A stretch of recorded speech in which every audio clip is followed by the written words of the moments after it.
قوم کی بچیاں ناچ گانے کو اپنا شعار اور شوق بنا لیں، ان کی نسل سے اب خالد بن ولید نہیں پیدا ہو سکتے، ناچنے والے ہی پیدا ہوں گے، محمد بن قاسم نہیں پیدا ہو سکتے، طارق بن زیاد نہیں پیدا ہو سکتے۔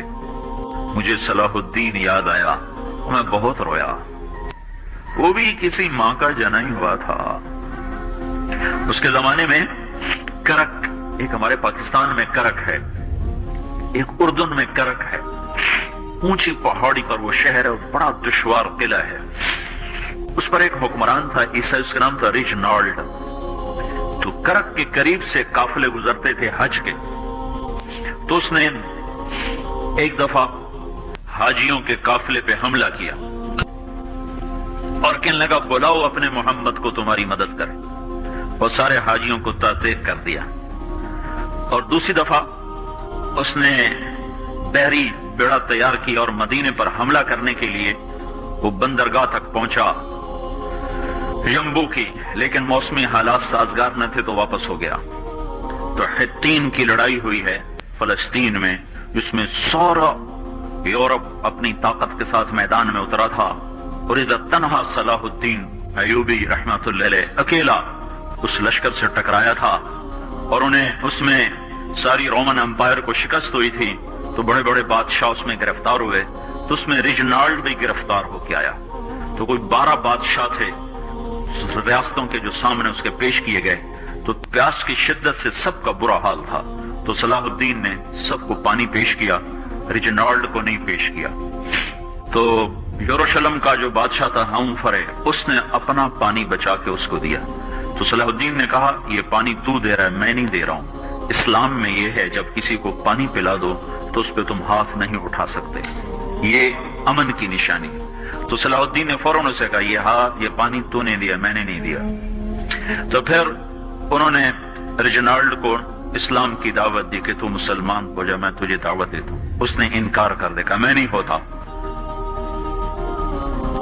تو انہوں نے کہا میں نے تیرے قتل کی 2 دفعہ قسم کھائی تھی، ایک جب تو مدینے پہ حملہ آور ہوا تھا تو میں نے قسم کھائی تھی میں تجھے اپنے ہاتھوں سے قتل کروں گا، اور دوسری دفعہ جب تم نے حاجیوں پہ حملہ کر کے کہا تھا بلاؤ محمد کو، تو میں نے قسم کھائی تھی کہ مجھے اللہ نے موقع دیا تو میں اپنے ہاتھ سے تیری گردن اڑاؤں گا۔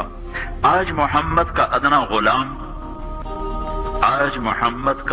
غلام تیری اس بات پر یہ فریضہ ادا کرنے کے لیے آ رہا ہے، اور اپنی تلوار سے اس کی گردن اڑائی، وہ پیچھے لٹک گئی، پوری نہیں اڑی، پیچھے لٹک گئی، خوفناک منظر بن گیا۔ تو سارے بادشاہوں پہ کب کبھی طاری ہو گئی۔ تو صلاح الدین فرمانے لگے ہمارے مذہب میں یہ نہیں ہے، بادشاہوں کے ساتھ ہم بادشاہوں جیسا ہی سلوک کرتے ہیں، پر یہ حدود سے آگے چلا گیا تھا۔ اب مجھے یہ قصہ بھولا ہوا تھا، مجھے انہی حادثوں میں، انہی ہنگاموں میں وہ یاد آیا، تو بات تنہائیوں میں بیٹھ کے بے بسی کے آنسو بہ جاتے ہیں، اور اس کے سوا کوئی چارہ نہیں ہے۔